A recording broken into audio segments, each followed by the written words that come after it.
60 hours का ये जो ऑपरेशन चला सारा का सारा, जहां टर्किश और चाइनीज फ्लाइट्स आ रही थी, जा रही थी, आ रही थी, जा रही थी, और नंबर्स ऑफ फ्लाइट्स आई हैं साहब। आखिर 60 घंटों तक चले इस सीक्रेट एयरलिफ्ट के जरिए चीन और तुर्की ने पाकिस्तान में क्या उतारा है? इस अचानक हुए एयरलिफ्ट सर्ज ने भारत की एजेंसी को और जो दुनिया के एनालिस्ट हैं उनको एकदम से सतर्क कर दिया है। पाकिस्तान के फील्ड मार्शल हैं आसिम मुनीर, उनको असीम शक्तियां मिल रही हैं। मक्का समझौते के बाद ऐसा लगता है कि पाकिस्तान को मजबूत करने का इरादा सऊदी का भी है और साथ में टर्की का भी है। कितनी चिंता की बात है हमारे लिए, भारत के लिए। ये कोई नॉर्मल, सामान्य या कूटनीतिक आवाजाही नहीं थी, बल्कि एक बड़ा मिलिट्री सप्लाई मिशन था। जो मेजर उनका जो अचीवमेंट होगा वो दिसंबर के आसपास या अगले साल की पहले 3-4 महीनों में करीब 36 से 40 J-35 जो कि स्टेल्थ प्लेन्स हैं वो उनको मिलने जा रहे हैं। ये मामला ज्यादा गंभीर हो सकता है, सीरियस हो सकता है। इस 60 घंटे के डेवलपमेंट के बाद भारतीय रक्षा प्रतिष्ठान पूरी तरह से हॉट स्टैंड बाय और हाई अलर्ट पर आ गए हैं। वॉर फुटिंग के ऊपर जो हथियार सप्लाई हो रहे हैं, कंपोनेंट सप्लाई हो रहे हैं, मिसाइलें सप्लाई हो रही हैं या ड्रोन्स के कंपोनेंट्स भी सप्लाई हो रहे हैं, वो इंडिया को लगता है कि शायद मेरे खिलाफ इस्तेमाल किए जा सकते हैं। इंडियन एयरफोर्स के ऊपर भी इससे काफी दबाव। चाइना और टर्की की मल्टीपल मिलिट्री प्लेन्स की सप्लाई हुई है पाकिस्तान के अंदर, और मुझे लगता है कि वन आफ्टर वन 60 आवर्स के गैप में कई फ्लाइट आई और गई एक्चुअली, और वो बड़ी फ्लाइट जंबो जेट टाइप की फ्लाइट्स थी, और काफी मिलिट्री सप्लाईज पाकिस्तान में टर्की से और चाइना से आई है। एक किस्म से कहा जाए तो एक ऐसा गठजोड़ जो कि काफी मजबूत होता हुआ नजर आ रहा है। चाइना और टर्की के जो प्लेन्स हैं जो काफी बड़ी मात्रा में एक्चुअली देखा जाए तो पाकिस्तान पहुंचे हैं, और पाकिस्तान के आसमान और उसके मेन जो एयर बेसिस हैं, खासतौर से नूर खान एयरबेस जो रावलपिंडी के पास है, वहां पर चाइना की काफी फ्लाइट्स आई हैं, और कराची का जो एयरबेस है वहां भी बहुत सारी, जो मसरूर कराची एयरबेस है वहां भी काफी फ्लाइट्स आई हैं। टर्की की बहुत सारी फ्लाइट आई हैं। पिछले 60 घंटों में चाइना और टर्की के मिलिट्री एयरक्राफ्ट लगातार पाकिस्तान में आ रहे हैं, जा रहे हैं, आ रहे हैं, जा रहे हैं। इस अचानक हुए एयरलिफ्ट सर्ज ने भारत की एजेंसी को और जो दुनिया के एनालिस्ट हैं उनको एकदम से सतर्क कर दिया है, क्योंकि इन विमानों के जरिए ड्रोन्स, घातक हथियार और कुछ और मिलिट्री वेयर्स पाकिस्तान बहुत तेजी से पहुंचाई जा रही है। ये अपने आप में काफी इंपॉर्टेंट है। जो खुफिया इनपुट्स मिल रहे हैं उसके हिसाब से चाइना और टर्की के भारी भरकम जो मिलिट्री एयरक्राफ्ट है उन्होंने पाकिस्तान के दो सबसे इंपॉर्टेंट और सेंसिटिव एयरबेस को अपना बेस बनाया है कि वहां से ये सब चीजें आ रही हैं, जा रही हैं। नूर खान एयरबेस रावलपिंडी, यहाँ चाइनीज प्लेन की आवाजाही काफी बड़ी थी। यह एयरबेस पाकिस्तान सेना के हेडक्वार्टर के बेहद करीब है। मसरूर एयरबेस कराची में ये भी एक स्ट्रेटेजिक एयरबेस है, और यहाँ पर टर्की के एक प्लेन और चाइना के कई प्लेन उड़ान भरते देखे गए हैं। किस किस्म के हथियार उनको सप्लाई किए गए हैं, हालांकि कोई ऑफिशियल इसकी इंफॉर्मेशन नहीं है, लेकिन जो एजेंसीज हैं दुनिया की उनको पता लग जाता है, और उनका कहना है कि टर्की के बायरकातर जो ड्रोन्स हैं वो काफी बड़ी मात्रा में इनको मिले हैं, और टर्की के विमानों ने काफी मात्रा में सर्विलांस और कामिकाजे ड्रोन्स जो हैं पाकिस्तान को डिलीवर किए हैं। इसके अलावा चाइनीज जो हैं वो आपको रडार पार्ट्स, मिसाइल कंपोनेंट्स और इलेक्ट्रॉनिक जैमर्स सप्लाई कर रहे हैं। मक्का समझौते के बाद ऐसा लगता है कि पाकिस्तान को मजबूत करने का इरादा सऊदी का भी है और साथ में टर्की का भी है, और हो सकता है कि सऊदी फाइनेंशियल असिस्टेंस इसमें दे भी रहा हो। चाइना और पाकिस्तान का एक, इंडिया के लिए तो टू फ्रंट हो जाता है वॉर। तो चाइना लंबे समय से पाकिस्तान का सबसे बड़ा हथियारों का सप्लायर है, और खासतौर से JF-17 ब्लॉक 3 उनको दिए थे, और इसके अलावा अब J-10 भी उनके पास है। लेकिन जो मेजर उनका जो अचीवमेंट होगा वो दिसंबर के आसपास या अगले साल की पहले 3-4 महीनों में करीब 36 से 40 J-35 जो कि स्टेल्थ प्लेन्स हैं वो उनको मिलने जा रहे हैं। पाकिस्तान को मिलिटरी मजबूत करना चाइना की एक सोची समझी स्ट्रेटजी है। भारत के लिए ये चिंता की बात है कि इतने वॉर फुटिंग के ऊपर जो हथियार सप्लाई हो रहे हैं, कंपोनेंट सप्लाई हो रहे हैं, मिसाइलें सप्लाई हो रही हैं या ड्रोन्स के कंपोनेंट्स भी सप्लाई हो रहे हैं, वो इंडिया को लगता है कि शायद मेरे खिलाफ इस्तेमाल किए जा सकते हैं। तो टू फ्रंट का जो चैलेंज है वो बिल्कुल क्लियर है। चाइना द्वारा पाकिस्तान की मिलिट्री पावर को अचानक अपग्रेड करना भारत को वेस्टर्न ब्लॉक से और नॉर्दर्न ब्लॉक से दोनों सीमाओं पर व्यस्त रखने की चाल हो सकती है। ड्रोन वॉरफेयर का खतरा है, इसमें कोई शक वाली बात नहीं है, और इंडियन एयरफोर्स के ऊपर भी इससे काफी दबाव बढ़ेगा। टर्की का जो बदलता रुख है,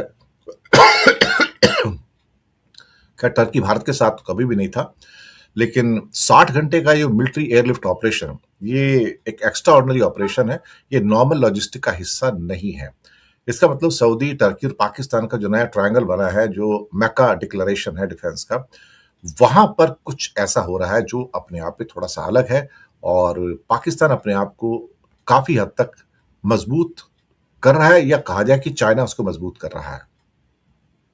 जैसे मैंने बताया कि एयर बेसिस 2 यूज किए गए, एक नॉर्दर्न में, नॉर्थ के अंदर आपका नूर खान, और एक साउथ में मसूर जो कराची का है, और टर्की की भी काफी इसमें एक्टिवनेस रही है, इसमें कोई शक वाली बात नहीं है।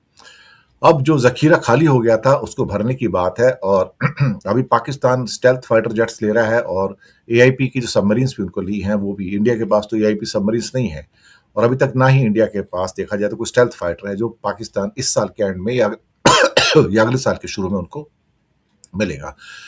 तो ये तो सही है कि इंडिया को तो नजर रखनी पड़ेगी, लेकिन सबसे बड़ी बात यहां पर यह है कि हर कंट्री को हक है कि वो, दरअसल देखा जाए तो, अपने आप को मिलिटरली इक्विप करे और मजबूत भी रखे। तो ये मैं समझता हूं कि उनका राइट भी है, लेकिन 60 आवर्स का ये जो ऑपरेशन चला सारा का सारा, जहां टर्किश और चाइनीज फ्लाइट्स आ रही थी, जा रही थी, और नंबर्स ऑफ फ्लाइट्स आई हैं साहब, कोई छोटा मोटा नहीं है, कम से मुझे लगता है 20-30 से ज्यादा फ्लाइट्स, ऐसा अनुमान है कि आई है।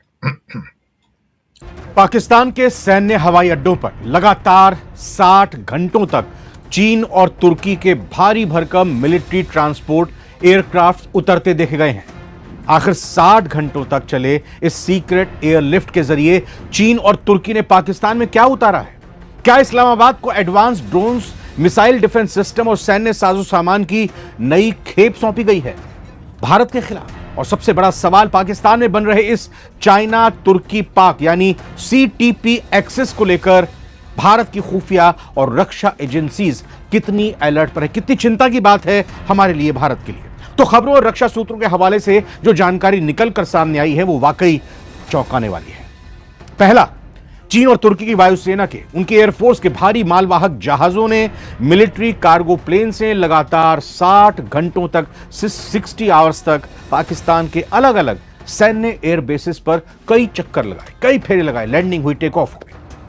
इन उड़ानों का मकसद और विमानों में लदा सामान बेहद सीक्रेट रखा गया, किसी को कानो कान भनक तक नहीं हुई। हालांकि फ्लाइट ट्रैकिंग डेटा और इंटेलिजेंस इनपुट से यह साफ होता है कि यह कोई नॉर्मल, सामान्य या कूटनीतिक आवाजाही नहीं थी, बल्कि एक बड़ा मिलिट्री सप्लाई मिशन था।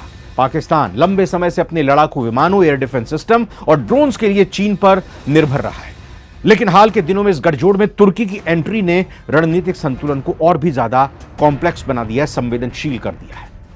अब सामान्य तौर पर किसी देश में मिलिट्री ट्रांसपोर्ट विमान वैसे आते क्यों हैं? इसके कई कारण हो सकते हैं। स्पेयर पार्ट्स लाने हो, रखरखाव से जुड़ा कोई सामान लाना हो, सैनिकों या तकनीकी कर्मचारियों की आवाजाही हो, स्टाफ को इधर से उधर ले जाना हो, लाना हो, या फिर किसी सैन्य अभ्यास और लॉजिस्टिक्स मिशन के लिए कोई इक्विपमेंट्स लेकर आने हो। हाँ, भूकंप, बाढ़, सूखे जैसी जो प्राकृतिक आपदाएं होती है, उस दौरान भी दुनिया भर के देश एक दूसरे की मदद करने के लिए खाने पीने और कपड़े से लेकर दवाइयां भेजते हैं, और पाकिस्तान में फिलहाल तो ऐसा कोई संकट है नहीं। इसीलिए इस मामले में लगातार उड़ानों ने, लगातार जो पाकिस्तान के आसमान में जो जहाज गड़गड़ाते हुए दिखाई दिए, शक बढ़ गया है, क्योंकि यह गतिविधि काफी कम समय के भीतर हुई। 1-2 विमान की बात नहीं है, ये कई उड़ानों की आवाजाही की रिपोर्ट लगातार सामने आई। इन 60 घंटों में पाकिस्तान को क्या मिला हो सकता है, इसका अगर अनुमान लगाया जाए तो सैन्य विशेषज्ञों और सूत्रों का यह मानना है कि सीक्रेट ऑपरेशन के जरिए 3 प्रमुख चीजें पाकिस्तान पहुंची हो सकती हैं, पहुंचाई गई। पहली क्या? तुर्की के कॉम्बैट ड्रोन्स, यूएवीज, तुर्की के अत्याधुनिक बैरक्तार ड्रोन्स और उनके ऑपरेटर्स की मौजूदगी का अंदेशा जताया जा रहा है, जिसका इस्तेमाल पाकिस्तान अपनी निगरानी और हमले की क्षमता बढ़ाने के लिए करता है। ऑपरेशन सिंदूर में भी पाकिस्तान ने भारत के खिलाफ इसका इस्तेमाल किया था। दूसरा, चीन की तरफ से क्या हो सकता है? चीनी मिसाइल और एयर डिफेंस पार्ट्स पहुंच सकते हैं। चीनी निर्मित एयर टू एयर मिसाइल जैसे PL-15 और एयर डिफेंस सप्लाई के लिए स्पेयर पार्ट्स और गोला बारूद की सप्लाई हो सकती है। तीसरी चीज, इलेक्ट्रॉनिक वॉरफेयर, और रडार के उपकरण भी यहां पर सप्लाई किए गए हो सकते हैं, क्योंकि जो मॉडर्न वॉरफेयर है, उसमें रडार को चकमा देने और सर्विलांस को मजबूत करने वाली तकनीक हो। सैन्य जानकारों का यह मानना है कि पाकिस्तान अपनी खस्ता हाल अर्थव्यवस्था के बावजूद चीन और तुर्की की मदद से अपनी सैन्य क्षमता को फिर से खड़ा करने की कोशिश कर रहा है। अच्छा, क्या भारत को, आपके मन में सवाल आता, क्या भारत को घबराने की जरूरत है? घबराने की नहीं, लेकिन नजर रखने की जरूरत है। पाकिस्तान में 60 घंटों की कथित सैन्य उड़ानों का मतलब यह नहीं कि भारत के लिए कोई अचानक सैन्य खतरा पैदा हो गया हो, लेकिन अगर ये गतिविधि लगातार जारी रहती है और उसके साथ सैन्य उपकरणों की पुष्टि होती है, सैन्य साजो सामान की पुष्टि होती है, तब यह मामला ज्यादा गंभीर हो सकता है, सीरियस हो सकता है। इस 60 घंटे के डेवलपमेंट के बाद भारतीय रक्षा प्रतिष्ठान पूरी तरह से हॉट स्टैंड बाय और हाई अलर्ट पर आ गए हैं।